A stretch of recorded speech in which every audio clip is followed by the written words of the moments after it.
Salut tout le monde, on se retrouve aujourd'hui dans une nouvelle vidéo des armes et la science by Jérémy.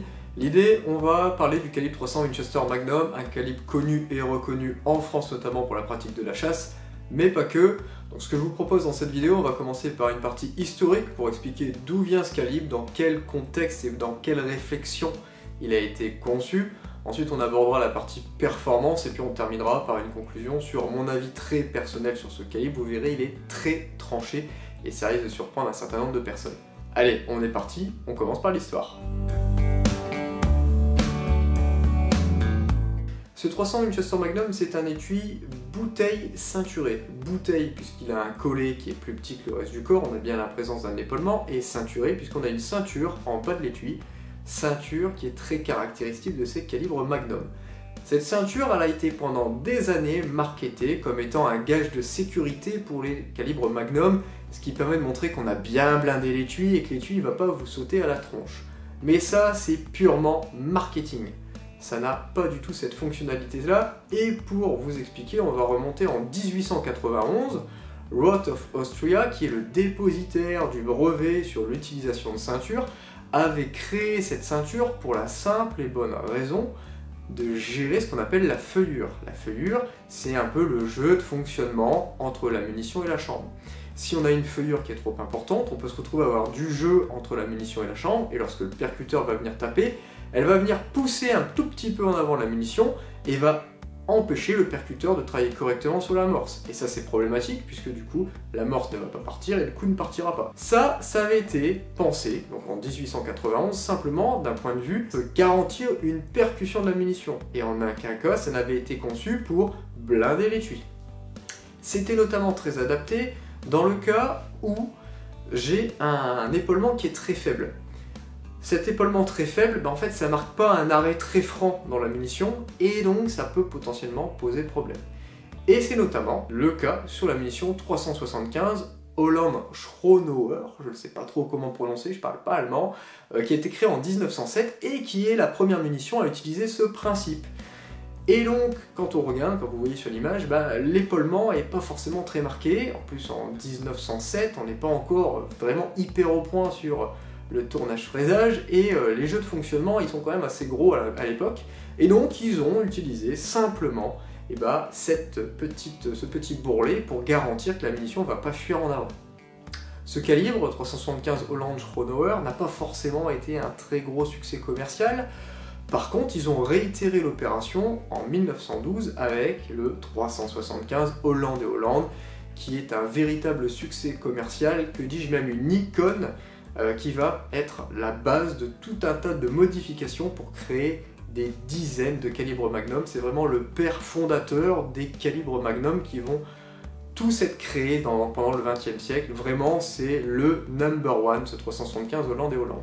Et initialement, sur le 375 Holland & Holland, ce bourrelet est clairement un bourrelet dit de sécurité. C'est pour garantir que je vais avoir une bonne percussion. Et pourquoi ils ont mis ça ? Il faut bien imaginer que le 375 Holland & Holland a été vraiment conçu pour la bourgeoisie, pour aller faire de la chasse du Big Five africain, et simplement c'est une munition vraiment de safari, clairement. Et ça, il faut bien imaginer, quand on remet dans le contexte, il faut garantir que dans 100% des cas, je vais avoir la munition qui va percuter. On ne peut pas se permettre, quand il y a un buffle qui vous charge, ou un rhinocéros qui vous charge, que vous faites clic, et là, ça percute pas, parce que là, c'est un coup de vie ou de mort, mais c'est possible pour vous.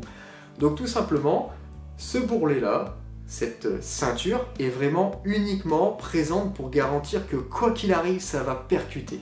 C'est vraiment ça, son origine, et ça a été détourné au cours des années pour dire « Regardez, il y a plein de pression dedans, c'est une munition de bonhomme, alors on a mis une ceinture pour pas que ça vous pète à la gueule. » C'est clairement pas son origine initiale.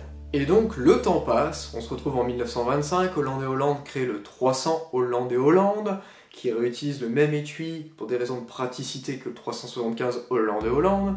Ensuite, en 1943, on a Weatherby qui arrive avec le 270 Weatherby Magnum, puis en 1944 avec le 300 Weatherby Magnum, qui réutilise encore une fois ce même étui de 375 Holland & Holland qui a encore ce bourrelet. Et en fait, on se retrouve à dupliquer ce 375 Holland & Holland sous tout un tas de sauces, toutes plus grosses et plus improbables les unes que les autres, qui utilisent toujours et encore cette fameuse ceinture, qui ne sert plus à rien sur la majorité de ces calibres, pour une simple et bonne raison que les usinages sont de plus en plus précis, donc les jeux ne sont plus aussi gros qu'au début du siècle, et puis en plus de ça, la plupart de ces calibres ont maintenant des épaulements qui sont bien plus importants, plus francs, puisqu'on a des balles qui sont généralement plus petites. Le 375 est quand même très particulier. Sur tous les autres Magnum, on est quand même beaucoup plus parti sur des projectiles plus petits, comme le calibre 30, 7 mm, etc. Donc voilà, en fait, cette ceinture est un héritage du premier Magnum 375 Holland, qui a fini par toujours continuer, par des raisons de marketing, à toujours être présent sur ces étuis Magnum. Mais vous voyez, tous ces calibres Magnum, ils ont quand même une particularité, c'est que ce sont de très gros calibres qui ne passent pas dans la carabine de monsieur et madame tout le monde. On est surtout, généralement, sur des armes avec des boîtiers qui sont énormes, des armes très lourdes, et bêtement, des armes de bourgeoiserie, des armes de la haute société, puisque ce sont des armes généralement qui sont faites sur mesure pour aller faire du safari, ou lorsqu'il y a des actions de chasse, montrer qu'on a de l'argent et qu'on a un gros pétard. Mais c'est clairement pas la carabine de monsieur tout le monde. Et c'est là qu'arrive Winchester. Winchester s'est dit, bah, les calibres Magnum c'est quand même très intéressant, c'est dommage que tout le monde ne puisse pas en profiter, mais on va essayer de remédier à ça. Tout le monde chasse avec le 30-06. Le 30-06 à l'époque, dans les années 50, c'est clairement le calibre de monsieur et madame tout le monde pour plusieurs raisons. Le 30-06, il a fait 2 guerres, c'est le calibre militaire de l'époque, on sort de la Seconde Guerre mondiale où tout le monde a été pratiqué avec le M1 Garand en 30-06. Bref, c'est le calibre dont tout le monde a confiance, c'est le calibre America fuck yes, quoi. C'est vraiment le calibre qui donne confiance à tout le monde. Et donc ils se sont dit, eh ben nous ce qu'on va faire, c'est qu'on va proposer des munitions Magnum dont la longueur maximum ne dépasse pas la munition du calibre 30-06. Et comme ça, on sera capable d'utiliser les boîtiers de monsieur et madame tout le monde. Et donc leur réflexion, ça a été ça. Nos calibres Magnum ne feront pas plus de 84,84 mm, qui est la longueur du 30-06. Par contre, on va lui donner des protéines quand même, on va le booster un petit peu, et on va utiliser la diamètre d'étui du 375 Holland. Comme ça, on est capable d'avoir le meilleur des deux mondes. J'aurai un gain de performance par un diamètre plus gros de l'étui qui va avoir une meilleure capacité de poudre, et je resterai dans des longueurs contenues qui fonctionnera dans les boîtiers de monsieur et madame tout le monde. Et ça a donné naissance à une série de calibres. Le premier calibre, ça a été le 458 Winchester Magnum, qui est un étui, qui est une munition vraiment typée safari. On a vraiment un très gros projectile, généralement blindé, pour arrêter une charge, tout simplement. Et on remarque bien sur cette munition qu'il n'y a, pour ainsi dire, pas de collet. Il n'y a pas d'épaulement. Et donc, on utilise un calibre, on utilise la ceinture Magnum pour de très bonnes raisons sur ce calibre-là. C'est justifié. En plus, c'est vraiment un calibre qui est typé un petit peu safari, celui-là. Alors bon, un peu particulier qu'ils aient commencé par celui-ci en 1956, d'ailleurs. Mais voilà, la première déclinaison des calibres Magnum chez Winchester, l'utilisation de la ceinture est parfaitement justifiée. Par contre, pour les autres calibres qui sont sortis en 1959, ils ont sorti le 338 Winchester Magnum et le 264 Winchester Magnum.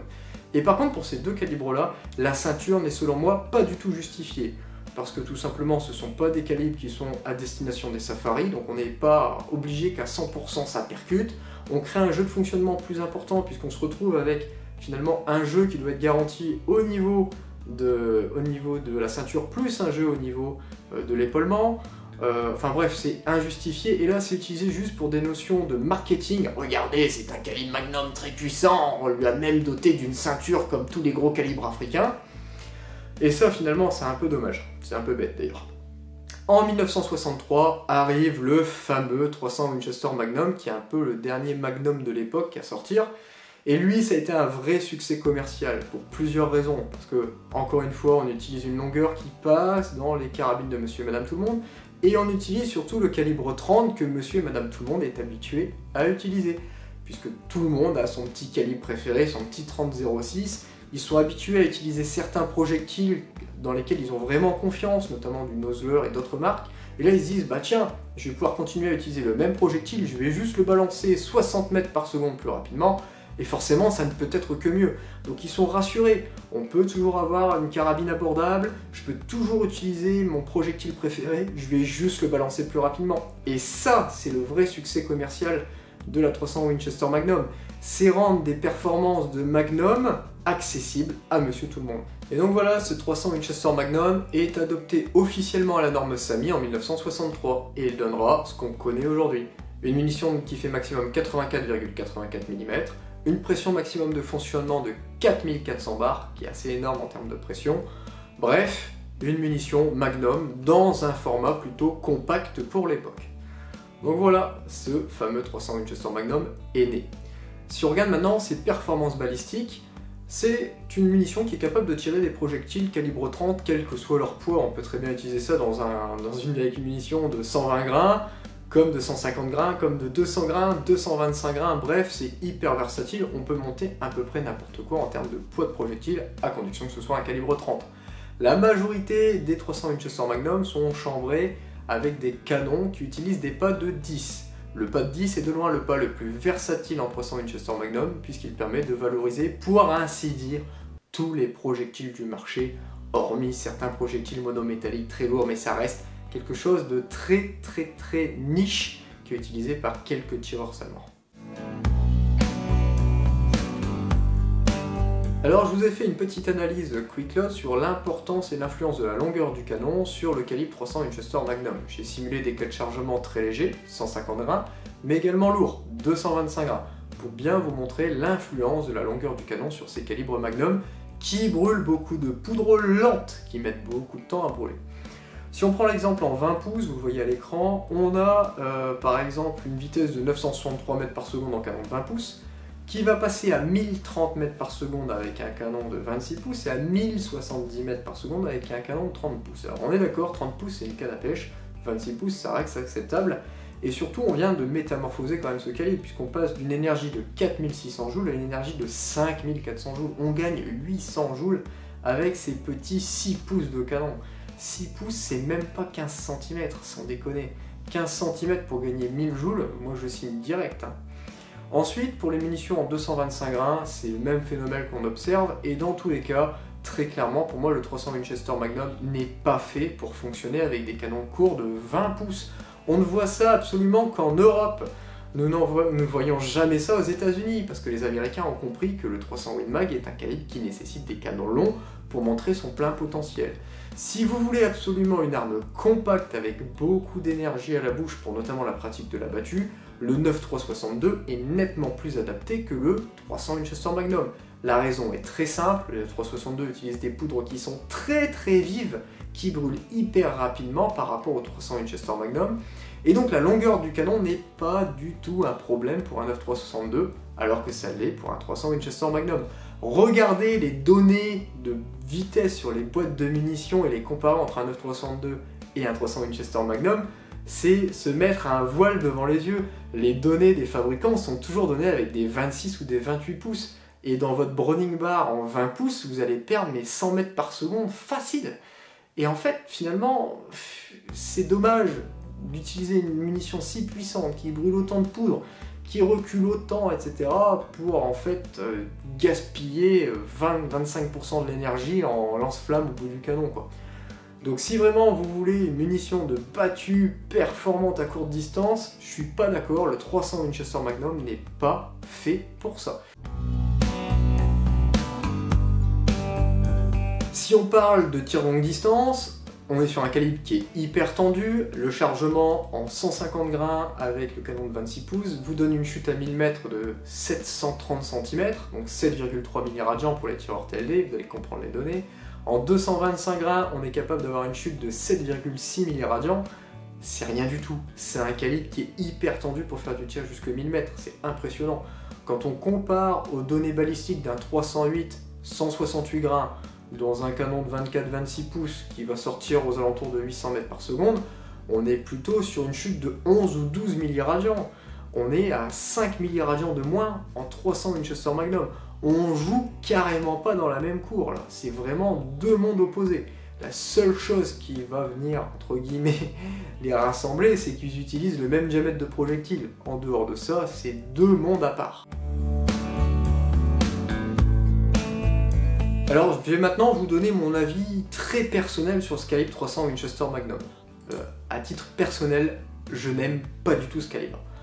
Pour deux raisons. La première raison, c'est que cette ceinture n'a absolument rien à foutre sur cette munition. Me dire que c'est un argument marketing purement basé sur la pression, en plus aujourd'hui en 2023, c'est vraiment prendre les gens pour des cons. Pourquoi? Parce que tous les calibres Magnum modernes, qui ont moins de 20 ans, 25 ans, il n'y en a plus aucun qui utilise cette ceinture-là. Regardez le 338 Lapua Magnum, le 300 Norma Magnum, le 300 PRC, le 65 PRC, bref, des calibres Magnum qui ont moins de 20 ans, et c'est fini cette ceinture. Aujourd'hui, dans les années 2000, on est quand même capable de chambrer les canons avec une précision qui est suffisante pour ne pas avoir cette petite ceinture au bout pour sécuriser que ça percute bien. C'est complètement has-been. Pour moi, en 2023, ce design est has-been. Pourquoi il est has-been aussi? C'est que, tout simplement, ok, on a une munition qui est bridée en 84,84 mm de long. C'était un choix à l'origine. Mais le problème étant que l'étui est hyper long, et vous voyez que le projectile vient à peine dépasser sur cette munition. Le problème étant, c'est que si je veux charger des projectiles qui sont très longs, très lourds, ce projectile va descendre énormément dans l'étui. Et en descendant énormément dans l'étui, il va venir me bouffer plein de place à l'intérieur. Donc je vais pouvoir mettre moins de poudre, et donc je vais en fait brider un peu les performances de ce calibre en tirant des projectiles très lourds.